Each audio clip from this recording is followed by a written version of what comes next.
오늘 본문이 이제 신년 첫 설교로 맞을까 고민을. 새해는 희망차고 좀 소망을 주고 이런 말씀을 드려야 되는데 그렇지 못한 것 같아 갖고 고민을 했습니다. 그래서 송구 영신 예배 때 했던 일어나라 빛을 발하라 다시 한번 할까 어떻게 생각을 하다가 그냥 하기로 했습니다.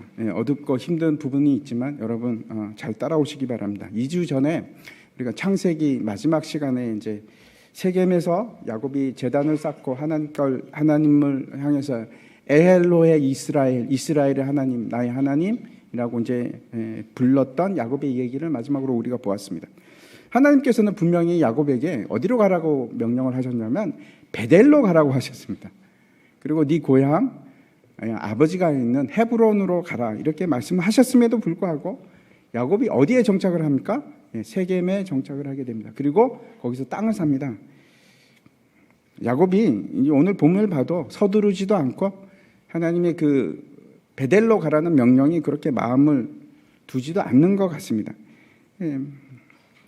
우리가 지난 시간에 생각했습니다. 하나님께서 원하시는 것은 제사가 아니라 예배가 아니라 순종입니다. 순종이 제사보다 낫고 여러분 기억하시기 바랍니다. 여러분이 드리는 모든 예배보다 하나님께 순종하시기를 바랍니다. 오늘 사건은 어떻게 해서 야곱이 세겜을 떠나게 되었는가 하는 내용이 기록이 되어 있습니다. 한마디로 세겜에서 일어났던 사건은 딸 디나의 강간과 그 따르는 처참한 살인 학살입니다. 학살 때문에 세겜을 떠나게 됩니다. 오늘 본문은 우리가 이제 다 읽지는 않았지만 이 본문을 통해서 우리가 볼 수 있는 것들이 뭔가 하면 참 그런 것들입니다. 강간과 추악함, 탐욕, 방관하는 아버지, 딸을 사랑하지 않는 아버지, 아버지의 생각을 깨버리는 아들들, 이기심 이런 것들입니다. 이야기 속에서 여러분, 이 이야기 속에서 옳은 걸 하나도 제가 발견할 수가 없습니다. 이 이야기 자체가 그냥 혼란스럽고 힘든 얘기입니다. 어떤 믿음의 내용도 없는 것처럼 보입니다. 깔끔한 결론도 없습니다. 이렇게 해서 끝이 났다 이런 얘기도 없고 그냥 어처구니 없이 시작을 했다가 엉망이 된 상태에서 그냥 끝나버립니다. 전체 줄거리를 제가 간단하게 말씀드리면 야곱과 그 가족이 세겜에 이제 정착을 합니다. 정착을 했는데 시간이 얼마나 흘렀는지 잘 모르겠습니다. 디나가 놀러 갔다가 세겜이라는 그 추장이라고 되어 있는데 유력자에게 강간을 당합니다. 그런데 이제 중요한 사실은 그 세겜이 디나를 사랑하는 겁니다. 그래서 이제 야곱에게 찾아와서 딸을 달라. 어떤 값도 치르겠다라고 이제 얘기를 하는데 야곱의 아들들이 어떤 제안을 하냐면 우리는 그럴 수 없다. 너희들이 만약에 할례를 받게 된다면 그러면 허락하겠다라고 얘기합니다. 그리고 할례를 받고 아파할 때 쳐들어가지 않습니까? 칼을 가지고 가서 시므온과 레위가 그 성읍에 있는 세겜 모든 사람들을 다 죽입니다. 살육을 하고 심지어는 이제 약탈하고 부녀자들까지 약탈을 하고 그리고 어떤 일까지 하냐면 나머지 가져가지 못하는 가축들은 발에 힘줄을 다 끊어버립니다. 왜? 못 쓰게 하려고. 그런 끔찍한 일을 저지른 사건입니다. 과연 이런 얘기를 새해 첫 주간에 설교해도 될까 하는 생각을 제가 했지만 또 이번 주간에 이제 뉴스를 보면서 그런 생각을 참 많이 했습니다.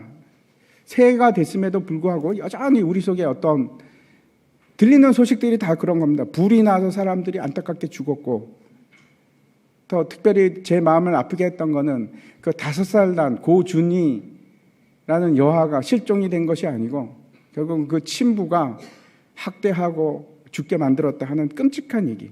어떻게 자기 딸을 저렇게 학대할 수 있을까? 그것도 지금 도와줘도 힘든 아이인데 사람이 어떻게 그럴 수 있을까?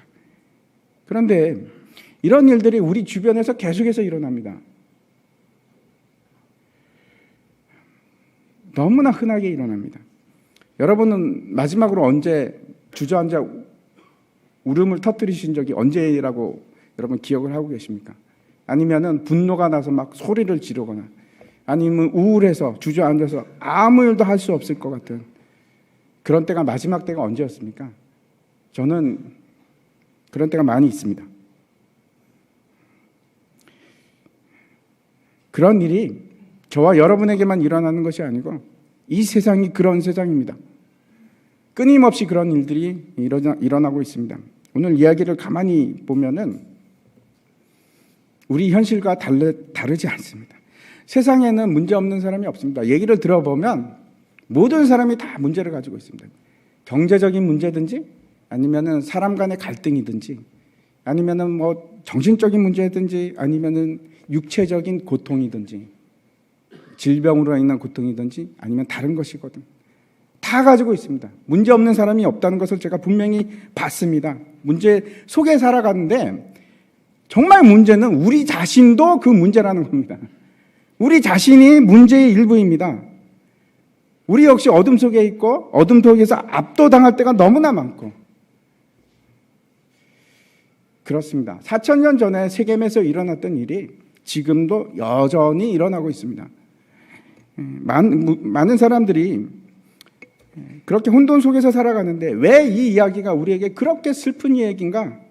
왜 우리의 가슴을 그렇게 아프게 하는가? 교회가 이런 세상에 참된 안식을 줄 수 있을까?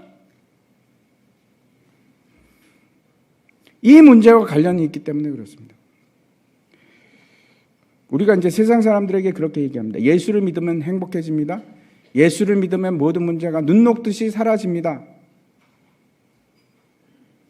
그렇기도 합니다. 예수를 믿고 하나님 만나고 구원의 기쁨이 얼마나 큰지 모릅니다. 뭐 말할 수 없는 기쁨이 있습니다. 그런데 그 뒤에는 여전히 비참하고 뒤죽박죽되고 엉겨있고 실다리를 풀어낼 수 없는 무능함 속에서 탈출구가 없이 보이는 그 속에 있는 것이 우리가 아닙니까? 교회도 마찬가지입니다. 이 문제가 정말 문제가 되는 것은 야곱 하나님의 언약 백성이 그러한 상태에 있는 겁니다.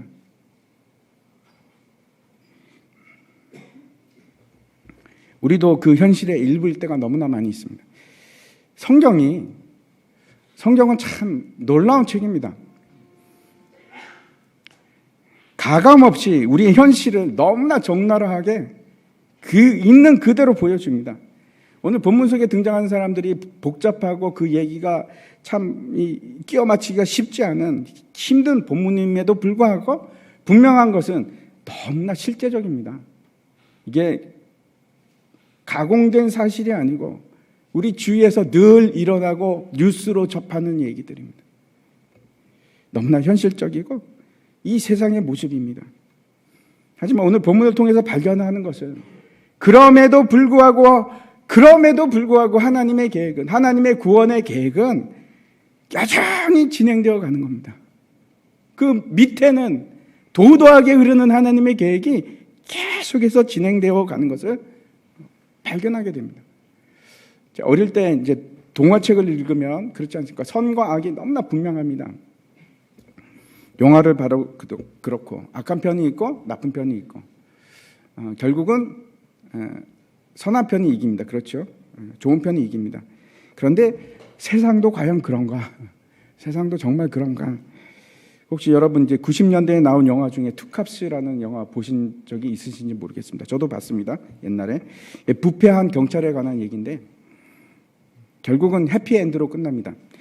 혹시 여러분 아실지 모르겠는데 사실은 그 이야기의 그 투캅스의 원본이 되는 영화가 있습니다. 한번 보여주십시오. My New Partner라는 영화인데 제가 저걸 이제 1985년에 봤습니다. 어디서 봤는가 하면 태계로 3가에 있는 대한극장에서 친구랑 같이 봤습니다. 놀랍지 않습니까? 제가 그걸 기억하고 있습니다. 왜 기억하고 있는가? 너무나 충격적이었기 때문에 저 영화가 제가 잊을 수가 없습니다. 지금도 기억이 납니다.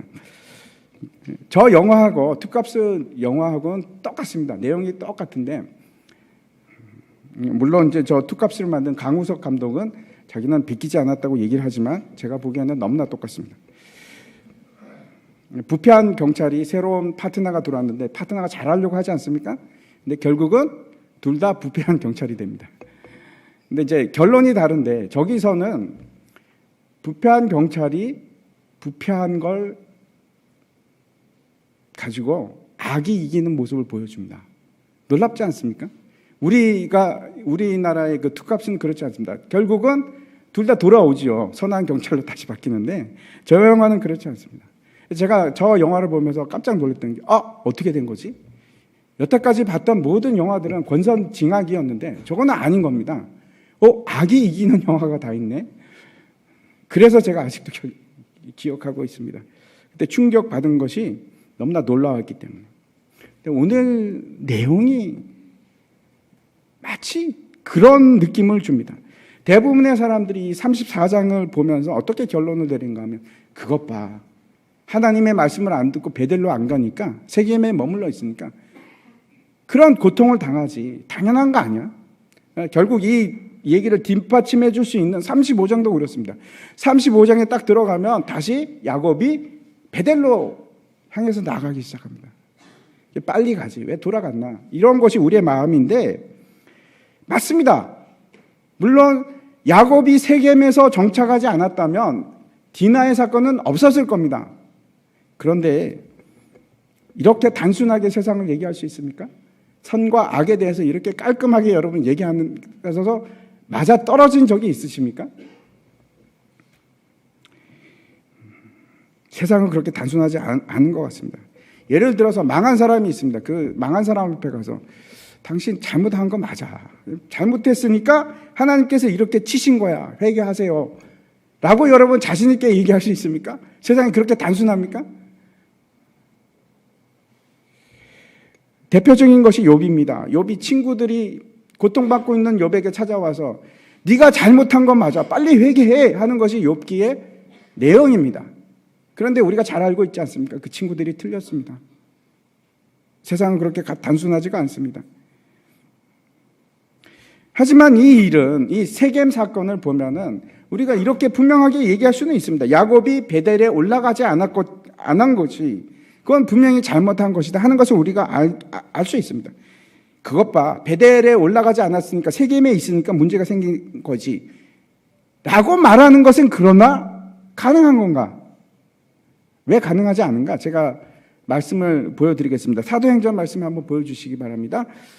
제가 읽겠습니다. 야곱이 애굽으로 내려가 자기와 우리 조상들이 거기서 죽고 세겜으로 옮겨져 아브라함이 세겜 하몰의 자손에게서 은으로 값주고 산 무덤에 장사되니라.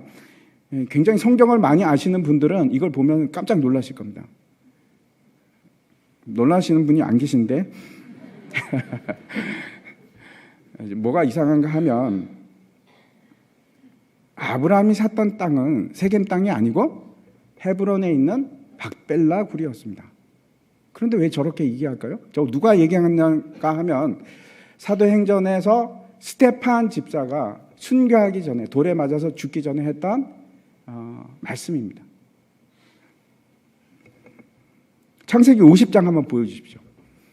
제가 다시 한번 읽겠습니다. 그를 가나안 땅으로 메어다가 마므레 앞 막벨라 밭 굴에 장사하였으니 이는 아브라함이 헷 족속 에브론에게 밭과 함께 사서 매장지를 삼은 곳이더라. 여기서 그라는 사람은 누군가 하면 야곱입니다. 야곱은 어디에 묻혔습니까? 여기서 뭐라고 얘기합니까? 헤브론에 묻혔습니다. 근데 우리가 앞에 봤던 사도행전에서 뭐라고 얘기하냐면 아브라함이 세겜 땅을 샀고 그 다음에 야곱이 거기에 묻혔다라고 얘기하는데 그렇지 않습니다. 그러면 스데반은 왜 사도행전에서 헤브론의 땅 매장지와 세겜에 있는 땅 매장지를 혼돈했을까? 동일시했을까?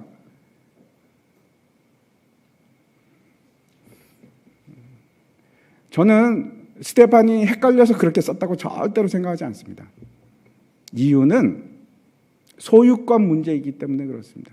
소유권 입장에서 야곱이나 아브라함이나 지금 헤브론의 땅과 세겜 땅은 동일한 관계다 하는 것을 지금 얘기하는 겁니다. 다시 창세기 48장 말씀 한번 보여주십시오. 이스라엘이 요셉에게 또 이르되 나는 죽으나 하나님이 너희와 함께 계시사 너희를 인도하여 너희 조상의 땅으로 돌아가게 하시려니와 내가 내게 내 형제보다 세겜 땅을 더 주었나니 이는 내가 내 칼로 활로 아모리 족속의 손에서 빼앗은 것이니라. 이 장면은 이제 야곱이 죽기 전에 애굽에서 이집트에서 요셉의 두 아들을 축복합니다. 그리고 축복이 끝난 후에 요셉에게 예언적인 말을 했던 그 장면입니다. 요셉에게 뭐라고 얘기했냐면 너는 반드시 조상의 땅으로 돌아갈 것이다. 그리고 세겜 땅을 내가 너에게 더 주겠다라고 얘기합니다. 여러분 아시죠? 야곱과 요셉은 어디서 죽었습니까? 이집트에서 죽었습니다. 돌아가지 못했습니다. 그런데 왜 저런 말을 할까요? 요셉은 죽어서 그 유골이 어디에 묻히냐면 세겜에 묻힙니다. 그 얘기를 하는 겁니다. 제가 다시 정리해서 말씀을 드리자면 야곱과 그 아들들이 기근 때문에 결국은 이집트로 피난을 갑니다. 그래서 거기서 살게 되는데 돌아오지 못하고 무려 400년을 거기서 살게 됩니다. 이집트에 살게 되고 그때 이제 야곱이 이야기하는 것은 뭐라고 하냐면 요셉에게 너는 결국은 돌아갈 것이야. 왜? 왜라고 얘기합니까? 왜 돌아갈 거라고 얘기하냐면 그 땅은 내 땅이기 때문에 소유권을 주장합니다. 소유권 얘기입니다. 요셉의 유골이 세겜 땅에 묻힌 것도 그 소유권에 대한 얘기입니다. 그래서 그런 면에 있어서 헤브론 땅과 세겜 땅은 모두 야곱의 땅이고 요셉의 땅이고 아브라함의 땅인 겁니다. 제가 왜 이 말씀을 드리는가 하면 다시 한번 생각해 보시기 바랍니다. 지금 좀 헷갈려 하실 텐데 야곱이 세겜으로 가지 않고 바로 베델로 갔다면 그 세겜 땅은 살 수 있었을까요? 야곱이? 못 삽니다. 바이패스에서 세겜은 안 가. 그리고 바로 베델로 가게 되었다면 세겜 땅은 야곱이 소유권을 가지지 못합니다. 그런데 이 세겜 땅이 나중에 여호수아서에 보면 너무나 중요한 역할을 합니다. 하나님의 언약이 선포되고 거기서 하나님의 언약을 시행하기 위해서 모두가 하나님 앞에 예배하는 장소가 됩니다. 다시 말씀드려서 이거는 언약과 굉장히 관계가 있고 하나님의 가나안 땅을 차지하는 일과 밀접한 관계를 있습니다. 다시 말씀드려서 야곱이 세겜에 갔던 것은 분명히 그 결과로 처참한 비극 위에 아무것도 없었는가? 아니요. 그 처참한 비극 속에서도 하나님의 계획은 하나씩 이루어져 가기 시작하는 겁니다. 하나님께서 분명히 악하고 선하지 않는 못한 그런 일임에도 불구하고 놀랍지 않습니까? 하나님께서 악한 일도 사용하셔서 그것을 통해 갖고 선을 이루시기 시작하는 겁니다. 이것이 은혜입니다. 여전히 하나님의 계획들은 지금도 여러분 속에서 진행되어 가고 있습니다. 여러분의 모습과 상관없이. 오늘 말씀은 이제 좀 더 구체적으로 살펴보도록 하겠습니다. 먼저 디나에 대해서 보겠는데 1절 말씀입니다. 1절 말씀 우리가 같이 한번 읽겠습니다. 시작. 레아가 야곱에게 낳은 딸 디나가 그 땅의 딸들을 보러 나갔더니 먼저 우리가 한번 생각해 봤으면 좋겠는데 야곱에게는 몇 명의 딸이 있었을까요? 디나밖에 없었을까요? 아니요, 그렇지 않습니다. 뒤에 보면 37장 35절 한번 보여주십시오. 거기 보면은 그의 모든 자녀가 위로하되 할 때 그의 모든 자녀가라는 말이 모든 딸들과 모든 아들들이라고 되어 있습니다. 딸들입니다. 그래서 디나 말고도 또 딸이 있었던 것이 분명합니다. 그런데 왜 디나만 얘기하고 있을까? 30장에도 보면은 디나만 얘기합니다. 다른 딸들은 얘기하지 않습니다. 왜? 이 창세기를 지은 사람이 누굴까요? 모세가 지었습니다. 모세가 지은 첫 번째 1차적 독자들은 누구일까요? 이스라엘 백성들입니다. 출애굽해서 가나안 땅을 향해서 가고 있는 이스라엘 백성들을 향해서 모세가 지금 말씀하고 있는 겁니다. 얘기하고 있는 겁니다. 그런데 이런 얘기입니다. 디나가 얼마나 중요한지 알아. 디나의 이 강간 사건이 얼마나 중요한 세겜 사건인지 알아? 이렇게 이스라엘 백성들에게 얘기하고 있는 겁니다. 또 한 가지 우리가 생각했으면 좋겠는 것은 디나가 이때 과연 몇 살이었을까요? 제가 이제 너무나 궁금해서 어저께 계속 나이 계산을 했습니다. 앞뒤를 막 이렇게 뒤적이면서. 그래서 결국 알아냈는데 정확한 나이는 알 수 없습니다. 그런데 대체적인 나이를 우리가 확인할 수 있는데, 우리가 이제 성경을 보면 33장, 34장 형 에서를 만나고 계속 영속된 선상에 있는 것처럼 보이지만 사실은 많은 시간이 지난 상태입니다. 숫곳에서 얼마나 지났는지도 모르고, 그리고 숫곳에서 떠나서 세겜으로 들어가서 또 시간이 얼마나 흘렀는지 모릅니다. 그런데 계산을 해보니까 이때 디나의 나이가 얼마 정도냐면 12살에서 한 15살 정도 된 나이입니다. 아브라함도 그렇고 이삭도 그렇고 야곱도 그렇고 굉장히 늦은 나이에 결혼을 했습니다. 그리고 늦은 나이에 자녀를 낳았는데 야곱의 아들들은 좀 다릅니다. 빨리 결혼을 하기 시작합니다. 근데 당시 고대 가나안 땅의 문화가 어떤 거였냐면 조혼입니다. 10대 초반에 결혼을 합니다. 다시 본문으로 돌아가서 디나는 그 땅에 딸들을 보러 나갔다라고 되어 있는데 이게 도대체 무슨 말인가? 좋은 문화에 있어서 시집갈 나이가 다 된 여자아이가 혼자서 돌아다니는 것은 당시 상황으로 봐서 그렇게 바람직한 상황은 아닙니다. 그리고 또 한 가지, 밖으로 나갔다 하는 뜻이 긍정적인 뜻이 아니고 부정적인 뜻으로 여기서 해석할 수밖에 없는 것이, 밖으로 나갔다는 것은 무리해서 나갔다 하는 의미를 가지고 있기 때문에 그렇습니다. 아무튼 제가 이제 간단히 말씀드리면 요즘처럼 얘기를 한다면 이런 겁니다. 디나가 10대가 되어서 이제 좀 바람이 들기 시작해서 옷을 잘 차려입고 그 가나안 땅에 있는 또래 여자들을 찾아간 겁니다. 그리고 이제 사귀고 함께 어울려서 돌아다녔다, 그런 뜻입니다. 그러다가 미팅을 했는지 어떤지 잘 모르겠는데 세겜이라는 남자가 등장을 합니다. 그러면 여러분 한번 생각해 보십시오. 이 사람은 그 지역의 추장입니다. 나이가 얼마나 됐을까요? 본문을 읽다 보면 젊은 것처럼 보이기도 하는데 저는 그렇게 생각하지 않습니다. 왜냐? 추장입니다. 세력을 가지고 있는 사람입니다. 아마 훨씬 더 우리가 생각하는 것보다 나이가 많으시고 있습니다. 근데 하여튼 그림을 한번 그려보십시오. 여자아이는 10 몇 살입니다. 많으면 15. 그리고 어떤 세겜을 하는 이 추장이 있는데 마음에 든 겁니다. 그래가지고 데리고 갔는데 2절과 3절 한번 보도록 하겠습니다. 제가 읽어보겠습니다. 히위 족속 중 하몰의 아들 그 땅의 추장 세겜이 그를 보고 끌어들여 강간하여 욕되게 하고 그 마음이 깊이 야곱의 딸 디나에게 연연하며 그 소녀를 사랑하여 그의 마음을 말로 위로하고, 2절을 보면은 야, 이 나쁜 놈 세겜 폭력을 썼구나 이렇게도 보이는데 사실 그 내용을 이렇게 원문으로 보면 야, 디나도 나빴네 이런 생각이 듭니다. 왜냐하면 따라갔습니다. 자의로 먼저 따라갑니다. 따라가서 그리고 하여튼 세겜이 디나를 폭력적으로 강간을 한 거는 사실입니다. 그리고 이제 3절에 보면 이 세겜이 순정파입니다. 그래서 깊이 이제 디나를 사랑하는지 연연하는 마음이 있어가지고 그 아버지한테 뭐라고 얘기하냐면 아무래도 저 디나하고 결혼을 해야겠습니다. 디나를 좀 신부를 삼겠습니다. 왜? 야곱은 거기서 세력가입니다. 그래서 이제 아버지를 끼고 야곱을 찾아가게 되는 겁니다. 그러면 이제 야곱의 반응을 보도록 하겠습니다. 야곱은 이 디나가 돌아오지 않았겠죠. 왜냐하면 뒤에 보면은 디나는 집으로 돌아온 것이 아니고 세겜이 계속 데리고 있었습니다.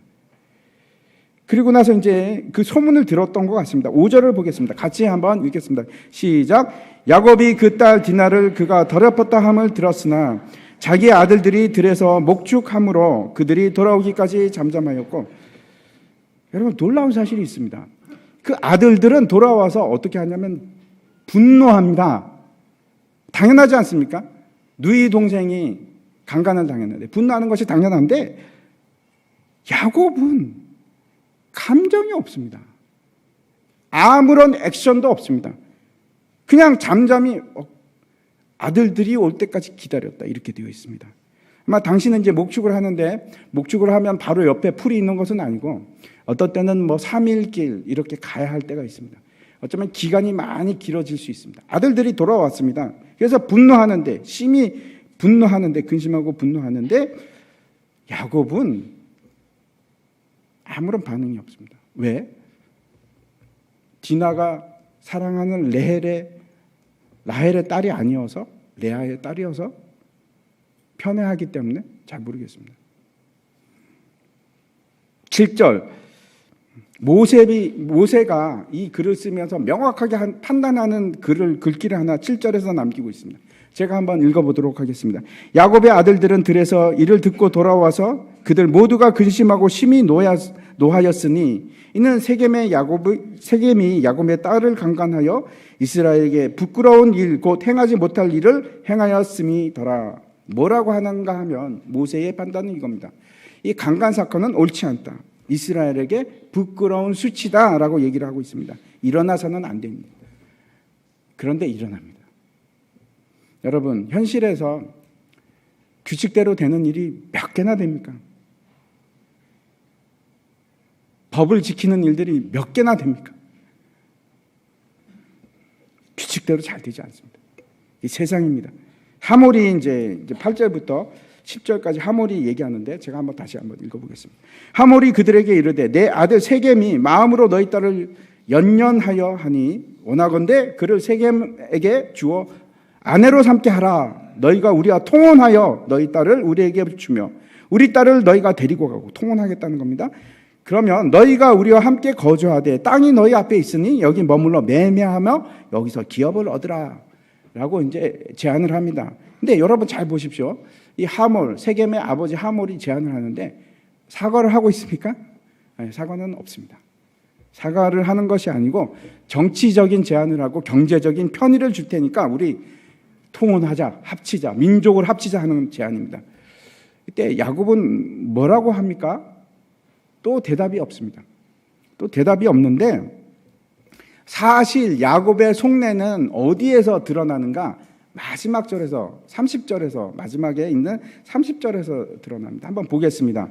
같이 한번 읽겠습니다. 시작. 야곱이 시므온과 레위에게 이르되 너희가 내게 화를 끼쳐 나로 하여금 이 땅의 주민 곧 가나안 족속과 브리스 족속에게 악취를 내게 하였도다. 나는 수가 적은즉 그들이 모여 나를 치고 나를 죽이리니 그러면 나와 내 집이 멸망하리라. 여러분, 야곱의 심중에 있던 것이 무엇인지 보이십니까? 딸 디나 괜찮니? 이것도 아니고 시몬과 레위 너희들 이리 와봐. 그렇게 사람을 죽여서 되겠니?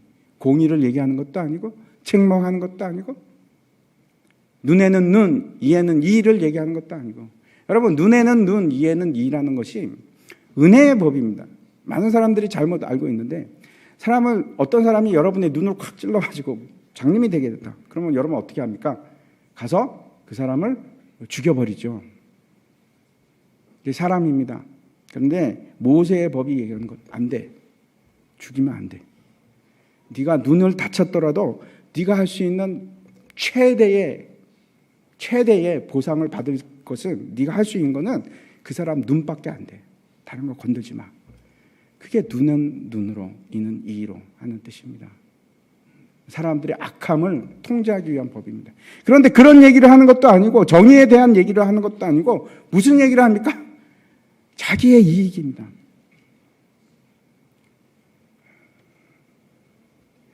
딸이 아니고 어쩌면 이때 야곱은 세겜에 눌러 앉아서 그래 이 사람들하고 통혼하고 타협하고 그냥 여기서 살까 하는 생각을 했는지도 모르겠습니다. 근데 여러분 한번 생각해 보시기 바랍니다. 만약에 야곱이 그런 결정을 했다. 그러면 뭐가 문제가 됩니까? 하나님의 언약.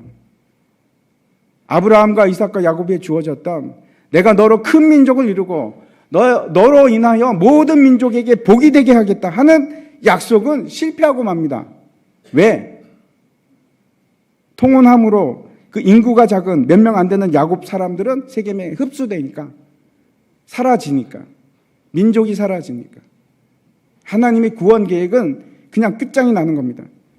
뿐만 아니고 그 후손으로 복으로 오실 예수 그리스도는 어떻게 되는 겁니까? 그 다음에 이제 세겜을 보겠습니다. 세겜이 성급한 사람입니다. 충동적으로 얘기를 하는데 11절에 보면 이렇게 되어 있습니다. 세겜도 디나의 아버지와 그의 남자 형제들에게 이르되 나로 너희에게 은혜를 입게 하라. 너희가 내게 말하는 것은 내가 다 주리니 호언장담을 하는데 신부값은 원래 이제 규정된 값이 있습니다. 그러면 그것만 준다 하는 것도 아니고 뭐라고 얘기하냐면 원하는 거 얘기하면 내가 다 줄게. 이때 야곱의 아들들은 벌써 이제 계획을 가지고 있습니다. 그래서 무슨 제안을 하는가 하면 안 돼. 할례 받지 않는 사람들에게 우리 누이를 줄 수 없어. 만약에 누이를 원하면 너희 다 할례 받아. 라고 제안을 합니다. 하지만 그건 속임수였습니다. 22절과 23절에 보면은 그러면 야곱의 아들들만 속이고 있는가? 아니요. 세겜도 속이고 있습니다. 한번 보겠습니다. 제가 읽겠습니다. 그러나 우리 중에 모든 남자가 그들의 할례를 받음 같이 할례를 받아야 그 사람들이 우리와 함께 거주하여 한 민족 되기를 허락할 것이다. 세겜이 지금 얘기하는 겁니다. 그 자신의 동포들에게, 같은 족속들에게 얘기하는 겁니다. 그러면 그들의 가축과 재산과 그들의 모든 짐승이 우리의 소유가 되지 않겠느냐? 다만 그들의 말대로 하자. 그러면 그들이 우리와 함께 거주하리라. 세겜의 속셈은 뭔가 하면 그래. 할례 그 간단하니까 받아줘. 대신에 얼마 가지 않아서 저 사람들은 다 우리의 소유가 될 것이야 하는 것이 세겜의 계책입니다. 그런데 전형적인 세상의 모습이기도 하고 사탄의 방법이기도 합니다. 제가 이제 아는 선교사님이 계신데 이란에 있을 때 뇌출혈이 있어가지고 긴급하게 이란에서 이제 수술을 했습니다. 뇌 수술을 하는데 아주 잘 했습니다. 잘 했는데 문제는 뭔가 하면 감염이 됐습니다. 감염이 돼가지고 안에 이제 염증이랑 막 난리가 나서 결국 다시 이제 수술을 해서 이거 이제 이 두개골 이 부분 이제 염증 때문에 드러내 버리고 뇌도 좀 잘라내고 뭐 하여튼 그렇게 해서 지금도 사역을 잘하고 계십니다. 근데 왜 그 생각이 나냐면 염증이 생겨서 시설이 그렇게 깨끗하지 못해서. 그런데 한번 생각해 보시기 바랍니다. 야곱의 아들들이 레위가 이 세겜에게 그 할례하는 방법을 다 가르쳐 줬겠습니까? 안전한 방법을 가르쳐 줬겠습니까? 지금 죽이려고 하는데 그렇지 않았을 겁니다. 그래서 이제 아마 그 당시 상황으로 4,000년 전인데 그때 이제 막 수술을 했는데 얼마나 감염이 됐겠습니까? 3일 지나면 막 염증 생기고 막 고통스럽고 난리가 나서 꼼짝도 못하고 있을 때 시므온과 레위가 칼을 들고 가서 다 죽여버립니다. 모든 남자를 다 죽여버립니다. 살육을 하는데 일종의 인종 청소를 하는 겁니다. 왜? 혹시 나중에 보복을 당할까 봐. 오늘 본문 이제 마지막 31절은 야곱이 너희 때문에 내가 죽게 되었어 라고 레위와 시므온에게 얘기했을 때 그 시므온과 레위가 했던 말입니다. 한번 보도록 하겠습니다. 31절 같이 읽도록 하겠습니다. 시작. 그들이 이르되 누가 우리 누이를 창녀같이 대우함이 옳으니까. 이 말을 읽는데 여기서 끝납니다. 마치 끝나서는 안 될 것 같은 지점에서 얘기는 여기서 끝납니다. 그런데 이 말이 제가 읽는데 이렇게 막 이렇게 울리기 시작합니다. 그들이 이르되 우리 누이를 창녀같이 대우함이 옳으니까.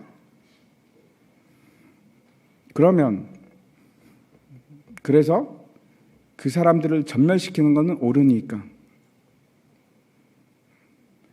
그러면 야곱이 아무런 얘기를 안 했던 것이 옳습니까? 세겜은 옳습니까? 하몰은 옳습니까? 누가 옳습니까?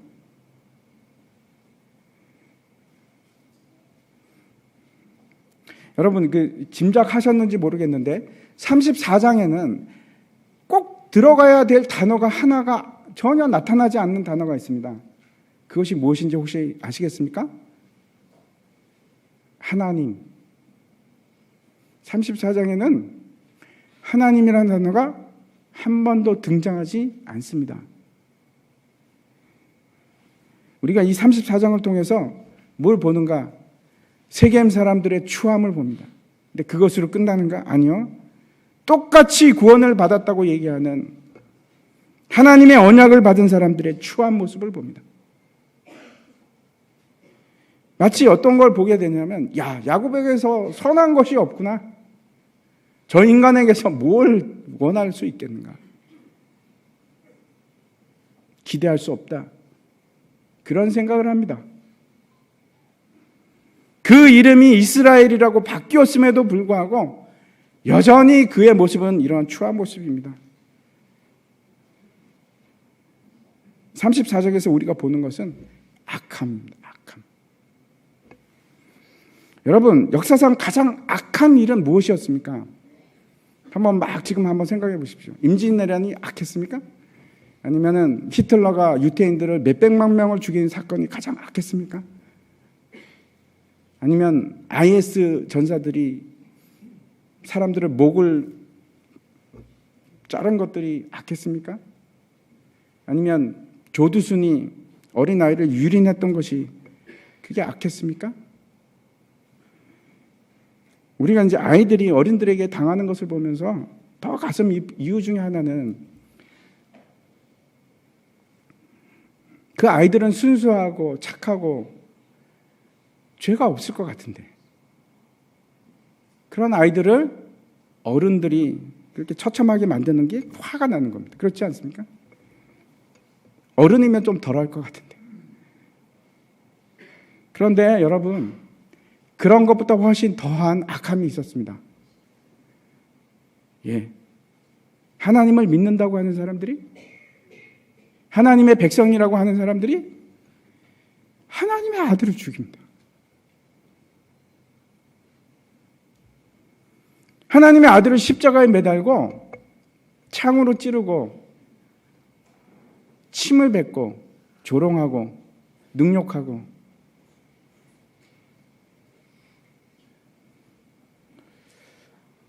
모욕을 주는데 죄 없는 자를, 거룩한 자를 죽입니다. 세상에서 역사 이래로 그거보다 더 악한 일은 없었습니다. 하지만 여러분 아십니까?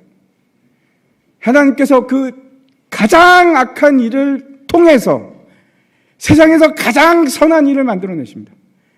가장 악한 일을 가지고 세상에서 가장 아름답고 선한 일을 만들어내십니다. 하나님께서 최악의 사건을 가지고 최선의 사건으로 만들어내십니다. 할렐루야. 로마서 말씀을 한번 보여주시기 바랍니다. 같이 한번 읽겠습니다. 우리가 알거니와 하나님을 사랑하는 자, 곧 그의 뜻대로 부르심을 입은 자들에게는 모든 것이 합력하여 선을 이루느니라. 참 놀라운 것은 34장의 그 모든 악한 사건들 속에서 그 악함을 가지고 하나님께서는 오히려 하나님의 계획을 하나씩 이루어 가십니다. 이해가십니까? 이것이 교회의 소망입니다. 우리가 잘나서 그런 것이 아니고, 우리가 떳떳해서 그런 것이 아니고, 우리가 교회니까 하나님께서 우리에게 있는 그 악함과 무능함과 처절함과 비참함을 가지고 선으로 만들어 가십니다. 모든 것을 합력하게 하셔서 놀라운 일을 하시는데 선을 만들어 가시는 겁니다. 야곱의 이 악함들이 여러분 나중에 보십시오. 선으로 바뀝니다. 어떻게 우리가 이해할 수 있겠습니까? 이 놀라운 사건을 올해라고 해서 2018년이라고 해서 우리에게 힘든 일, 어두운 일, 비참한 일이 안 생기라는 보장이 하나도 없습니다. 어쩌면 반드시 생길지도 모르겠습니다. 하지만 하나님께서는 그 악 가운데서 그 악으로 반드시 우리에게 뭘 만들어 주시기 시작하냐면 은혜를 주시기 시작합니다.